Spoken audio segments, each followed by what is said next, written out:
Climate change is it's the most pressing issue facing humanity currently, or that we've ever faced. People aren't really kind of solving the root problem. They're just kind of putting Band-Aids on it. And kind of that being said, you know, when people are like, oh yeah, science is going to save us, and it's like, why don't you change your individual actions instead and like start thinking with a different mindset where we can work with the earth instead of against it. I just wonder a lot about the weather, actually, where I'm going to live, if I'm going to have to plan living so many meters inland from an ocean, for example, if I live on the coast because of sea level rise. Climate change has impacted me.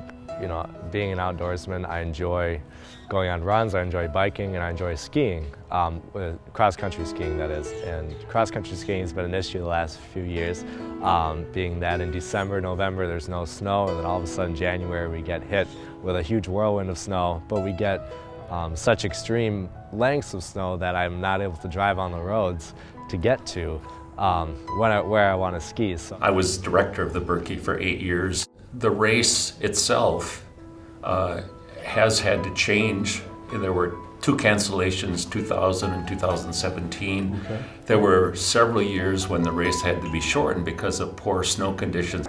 I had the privilege of serving on kind of an advisory council to the University of Wisconsin's research group that's really spent a lot of time on climate change issues. Some of the data that they presented, which indicates that this part of Wisconsin is going to be the most affected by climate change. Their prediction is that by 2050, the average low temperature will exceed the freezing point, 32 degrees, starting February 1. I have seen dramatic shifts and changes in the Birkebeiner, and growing up in Minnesota and being an outdoor enthusiast, skiing has been one thing that has kept me connected like hockey did when I was a kid. Mm-hmm. But the skiing is much less certain and pretty much totally dependent upon artificial snow.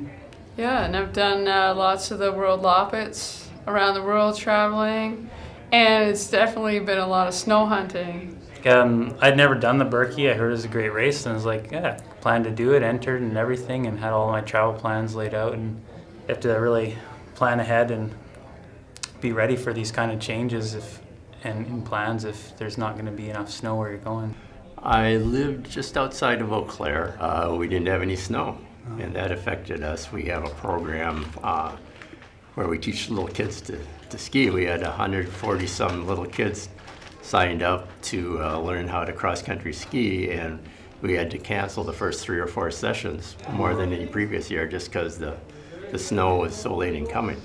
I bought skis this last winter, cross-country skis, and I did have a thought, like, these are expensive skis. How much will I actually get to use them if you know, there might not be snow in you know, central Wisconsin? As I said, we live on a small lake. We noticed some activity from loons, and we noticed they were building a nest. They laid eggs, and it was early in the spring, which was good. And we got torrential rains over, you know, sporadically, and the loons taking turns. We could actually watch them with binoculars. They'd push the eggs up higher away from the water, and it happened repeatedly until they were just underwater and they abandoned their nest, and we were very sad because it was fun to watch, and then they were gone. It seems to be happening more and more, so not a gentle rain, you know, bad rain. And a lot of what's happened this year is pretty new for me, the polar vortex, and I know that that closed school for me for 2 days, which is pretty rare, getting a lot warmer. My family and I, we used to go to West Yellowstone to cross-country ski, and we used to do that every year over Thanksgiving, and we decided to stop doing it because in late November it just seemed too early in the season, because they're not getting snow anymore, really, because it's been, each year it seems like it's getting warmer and warmer. I think about my future a lot in that, you know, everything's going to be affected. We just the other day learned that, you know, the climate here in Wisconsin is going to be Missouri. eventually. And I don't necessarily know if I'll live in Wisconsin, but I think that same thoughts of I don't want to live in the climate of Missouri. I like Wisconsin's climate. It's really set me on this path throughout my life of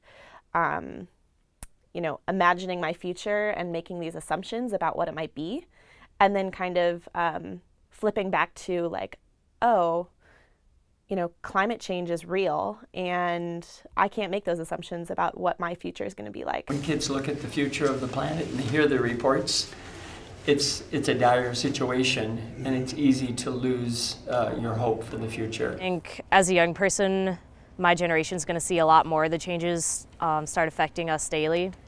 I definitely notice the heavy rainfall, the heavy snowfall events we've had recently in Wisconsin. It makes me feel a little bit afraid, just for the future, for my future, for future generations.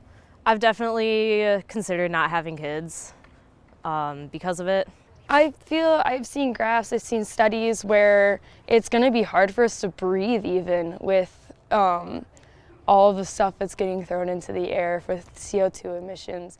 It's going to be dangerous for us to even come outside sometimes. So I don't want that for my kids. I don't think anybody wants that for their kids or their grandkids. Our daughter was born about 6 years ago, and there's nothing like being a parent to get you to really reflect on the sort of world that you're leaving for your children. And I did some more research, and I found it was pretty alarming. We have 2 kids, and we've got a 3rd one on the way. It's definitely something that I keep thinking about or worry about. It scares me to the point where I don't really see a point right now of having kids, because they'll have to deal with the world that we created, which at this point is not going to be a good one. And it's not fair of me to pass it on to younger generations when they didn't have a say in what was going on at this time. I can't say that I haven't ever thought about should I have children or not? Should I, having children puts carbon into our atmosphere, right? In a sense. And that's definitely something that I've thought about, and I've talked to other people my age who have thought about the same thing. Well, our business is Anderson Maple Syrup, and we are located in Cumberland, Wisconsin, which is about an hour south of Hayward. And we've been in business for about 90 years, so that's where we notice it in the climate change in the trees a little bit. Over the years, my dad always talked about, the average start date, the first cooking would be around the 25th of March, and we'd be done by Easter. But the last 10, 15 years, there's been a lot of dates where we've started the 1st of March. So that the start date has moved quicker, has moved earlier. The other thing that we're getting is the seasons are much more temperamental. We generally have a lot of nice heating and cooling, and we need that to make the maple trees run. And those are fewer and farther between, and they aren't always as drastic. Or it'll get hot and it'll stay hot and won't cool down again. Fortunately for us, the industry has come along with a lot of good technology that's helped kind of overcome some of that. We employ 9 full-time employees at our place year-round. Well, it's all about the carbon footprint and anything that can be done to reduce the carbon footprint. A lot of the technology that's come along in the maple industry, a lot of wood-fired evaporators. So we're burning a lot of wood, and that puts a lot into the atmospheres by ourselves. But our industry has created other ways using reverse osmosis to take the excess water out of the sap before we start boiling it. Okay. So now we boil half as much to make the same amount of syrup and burn half as much fuel. And there are other things out there that can increase that even more, but they're very expensive. I think climate change is one of those issues where you got to use the language not of fighting, not of winning battles, but of finding ways to work together, because there's incentives for all parties to benefit from this issue. One thing that I'm seeing, especially in young people, there's real energy around addressing the ways that we can take action. But we need to start decarbonizing the economy and the transportation sector if we're going to achieve this 2050 goal, this half-century mark, or at least these 2030 goals that we're starting to see universities and cities pop up with. Because I know that if we can achieve them, it'll be a better future for myself and my children. The resolution is to be carbon-free by 2050. So. and to reduce all of these, to be sustainable as well at the same time.